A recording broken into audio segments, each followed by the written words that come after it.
আমরা দেখতে পাচ্ছি এবি পার্টি নির্বাচনের পরিবেশ নিয়ে সবচেয়ে বেশি শঙ্কা প্রকাশ করছে। আপনাদের পার্টির চেয়ারম্যান মুজিবুর রহমান মঞ্জুর তিনি স্পষ্ট করে বলছেন যে কুচক্রী মহল ষড়যন্ত্র করছে। আমরা রাজশাহী 2 সদর আসনে এবি পার্টির প্রার্থী মোহাম্মদ সাইদ নোমান খবর পেলাম একটু আগে যে তিনি নিজের জীবনের নিরাপত্তা চেয়ে রিটার্নিং অফিসার কার্যালয় বরাবর এবং জেলা প্রশাসক বরাবর চিঠি পাঠিয়েছেন। মানে এখন পর্যন্ত পরিবেশ দেখে কি এতটাই শঙ্কাপূর্ণ মনে হচ্ছে যে জীবনের নিরাপত্তা চাওয়ার প্রয়োজন আসছে? অবজারভেশনটা কি একটু জানাবেন ছোট করে। আমার অবজারভেশন হচ্ছে যে আপনার কিছু কিছু এলাকাতে পুলিশের তথ্য মতে কিন্তু বলা হচ্ছে যেসব এলাকাগুলোতে বিএনপি এবং জামাতের মধ্যে একটা শক্ত প্রতিদ্বন্দ্বী হওয়ার সম্ভাবনা রয়েছে, অথবা যেসব এলাকাগুলোতে বিএনপি এবং বিএনপির বিদ্রোহীর মধ্যে একটা শক্ত প্রতিযোগিতা হওয়ার সম্ভাবনা রয়েছে, সেসব এলাকাগুলোতে কিন্তু পুলিশে বলেছে যে তারা নিরাপত্তার শঙ্কা করছে এবং সরকার উদ্যোগ নিচ্ছে।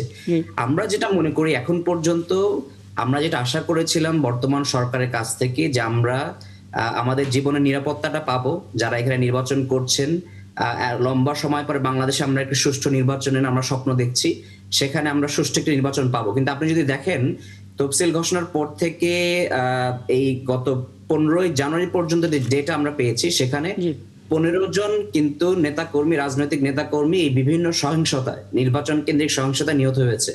সেটা কিন্তু আমি 15 তারিখ হিসাব পর্যন্ত বলছি, এখনো কিন্তু গত 15 দিনের কিন্তু ডেটা আমাদের কাছে নেই।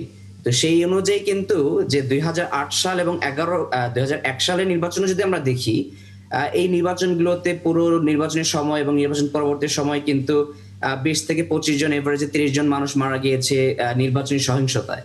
আমরা কিন্তু সেটা আশা করিনি কিন্তু 5ই আগস্টের পরে, কিন্তু অলরেডি আমরা দেখেছি যে 15ই জানুয়ারি আগ পর্যন্ত 15 জন নেতাকর্মী, ইনক্লুডিং আপনারা জানেন যে ওসমান হাদি তফসিল ঘোষণার পর দিনই কিন্তু উনি শাহাদাত বরণ করেছিলেন।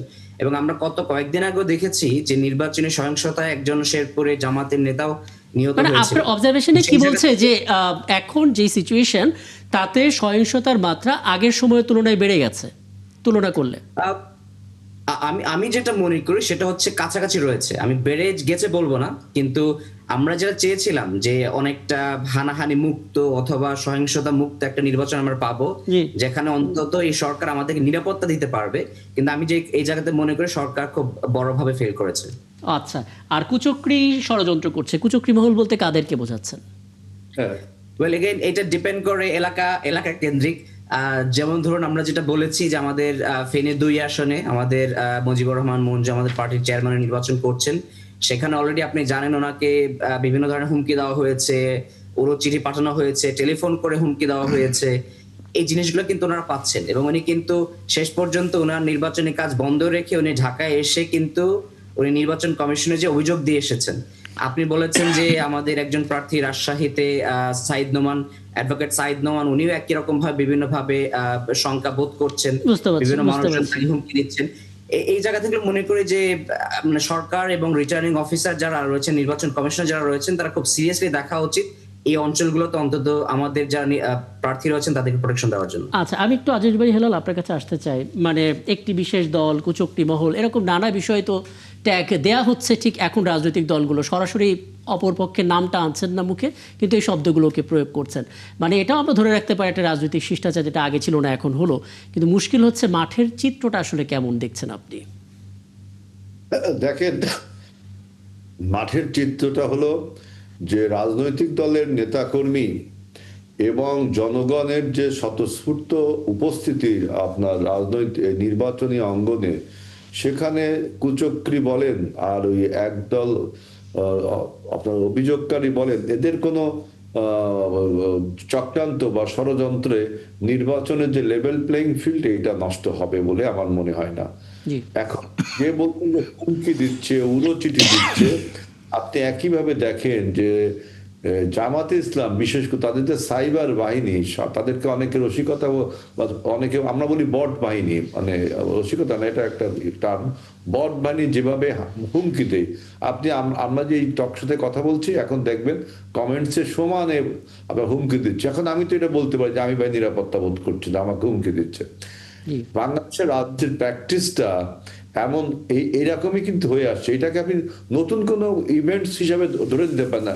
আমাদের রাজনীতিতে আরো শিষ্টাচার হবে, এইটাই আমাদের বিশ্বাস, এবং এইটা আরো হয়ে উঠবে ইনশাল্লাহ। কিন্তু আপনি যদি নিজেকে সান্ত্বনা রাখেন, আপনি যদি নিজেই একজনকে হুমকি দিয়ে বলেন যে ও আমাকে হুমকি দিচ্ছে, ও তামক করছে, আপনারটা আপনি দেদারসে চেপে যাচ্ছেন, তাহলে তো আসলে ন্যায় বিচার করলেন না। এখন আপনি দেখেন আমাদের এই যে মোল্লা ভাই আছে কিনা আমি জানি না, না, উনি নেই, উনি নিশ্চয়ই সামনে কোনো আয়োজনে থাকবেন। একটা কথা বলি, জামাতে ইসলামের আমির বলছে যে বিএনপি ক্ষমতায় আসলে দেশের অস্তিত্ব থাকবে না, আজকে বলছে কিন্তু উনি।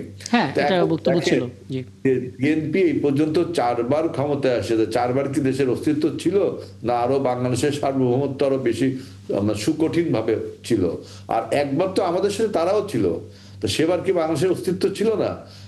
আর আপনি দেখেন বাংলাদেশের অস্তিত্ব যাতে না থাকে তার জন্য কি 71 সালে তাদের ভূমিকাটা কি? অস্তিত্ব মানে বাংলাদেশ নামক কোন রাষ্ট্র যাতে না আসলে থাকে, এটা নিয়ে প্রচুর প্রশ্ন করার সুযোগ আছে। আমি আপনার দিক থেকে হ্যাঁ পলিটিক্যাল রেটরিক যেগুলো ব্যবহার করছে জি। আমি রেটরিক হিসেবে ধরে নেব, কিন্তু যুক্তির খাতিরে আপনি যদি লজিক্যালি দেখেন তাদের বক্তব্যগুলো আপনার হ্যাঁ, মানে কিছু কিছু সময় মাঠে নেতারা যে কথাগুলো বলেন, টকশো করছি, আমার কমেন্টস আপনি যা দেখেন আমাকে কিভাবে বা আপনাকে বা হ্যাঁ সেটা তো অবশ্যই। এবং এমন হতে পারে যে আপনি কোনো রেফারেন্স দিচ্ছেন, ওই অংশটুকু কেটে আলাদা করে শর্টস ছেড়ে দিয়ে একটা হ্যারাসমেন্টের মধ্যে ফেলে দিতে পারে, এরকম ঘটনা আমরা হতে দেখি। আমি আপনার জায়গা থেকে আরো উন্নত সংস্কৃতি উঠবো, এটা আমার দৃঢ় বিশ্বাস, আমরা সেটা উঠবো, আমরা আরো সংস্কৃতিবান হয়ে উঠবো এবং আরো গণতান্ত্রিক হবো আমরা ইনশাআল্লাহ, আমাদের সমস্ত রাষ্ট্র। একদম একদম। আমি একটু আবুল কালাম আজাদ মজুমদার ছোট করে আপনার একটা মন্তব্য নিতে চাই। মানে যেটা আসলে ব্যারিস্টার আব্বাস ইসলাম খান বললেন যে অতীতের তুলনায় এবার ভেবেছিলেন অনেক কম হবে, কিন্তু দেখা যাচ্ছে সেই রকমই হচ্ছে এবং এই জায়গায় সরকার কমপ্লিটলি ফেল। একটু ব্যাখ্যা দেওয়া যায় কিনা ছোট করে? না, অতীতের সাথে তুলনা করলে আমরা তো মনে করি যে অনেক কমই হচ্ছে। কারণ উনি যে হত্যাকাণ্ডের কথা বললেন, আমার কাছে পুলিশের যে রিপোর্ট আছে আমার কাছে মনে হয়েছে যে উনি ওনার তথ্যটা সঠিক না। পুলিশের তথ্য অনুযায়ী এই মুহূর্তে গত নির্বাচনের তফসিল ঘোষণার পর আপনার 12ই ডিসেম্বর থেকে 31শে জানুয়ারি পর্যন্ত এই নির্বাচন কেন্দ্রিক সহিংসতায় আপনার 5 জন নিহত হয়েছেন। এর মধ্যে আমাদের শহীদ ওসমান হাদিও আছেন। আপনার সম্প্রতি শেরপুরে একজন মারা গিয়েছেন, ময়মনসিংহে একজন মারা গিয়েছেন, এছাড়া গাজীপুর এবং নারায়ণগঞ্জে একজন মারা গিয়েছেন। যদিও একটি মৃত্যুও আসলে দুঃখজনক, 5টি মৃত্যুও আমরা মনে করি অনেক বেশি, কিন্তু যদি আপনি অতীতের সাথে তুলনা করেন তাহলে এই সংখ্যাটা একটু কম মনে হবে। আর নির্বাচন কেন্দ্রিক সহিংসতা আপনার এটা তো বাংলাদেশে নতুন কিছু না, সবসময় হয়। আর ইভেন আপনার এই যে আমিডামি যে নির্বাচন, সেখানে অনেক সহিংসতা হয়েছে। আর এইবার তো ধরেন থ্রেটের মাত্রাটাই হলো 2 ধরনের। একে তো হচ্ছে প্রতিদ্বন্দ্বী প্রার্থী, তাদের মধ্যে এক ধরনের সহিংসতা বা তাদের মধ্যে এক ধরনের ক্ল্যাশের একটা আশঙ্কা থাকে। এর বাইরে আরেকটা শক্তি আছে যারা আসলে নির্বাচনটা অনুষ্ঠিত হোক বা এই নির্বাচনটা হোক এরকমটা চায় না, এরকম তাদেরও দিক থেকে আছে। কিন্তু আমি মনে করি যে সেই তুলনায় যেই লেভেলের থ্রেটটা ছিল সেই তুলনায় সহিংসতার পরিমাণ কম, এবং আপনার সরকার কমপ্লিটলি ব্যর্থ। এগুলো হচ্ছে পলিটিক্যাল রেটরিক, এগুলোর মধ্যে আসলে পরিসংখ্যান ভিত্তিক কোনো বক্তব্য না। যদি পরিসংখ্যান চান আমি আপনাকে পরিসংখ্যান সহ বলতে পারি, এই 1 মাস 20 দিনে নির্বাচন কেন্দ্রিক একদম হুমকি দামকি সহ এগুলোকেও যদি বিবেচনা করেন তাহলেও আপনার সংখ্যাটা 250-এর বেশি ছাড়াই নেই সরকারি হিসেবে।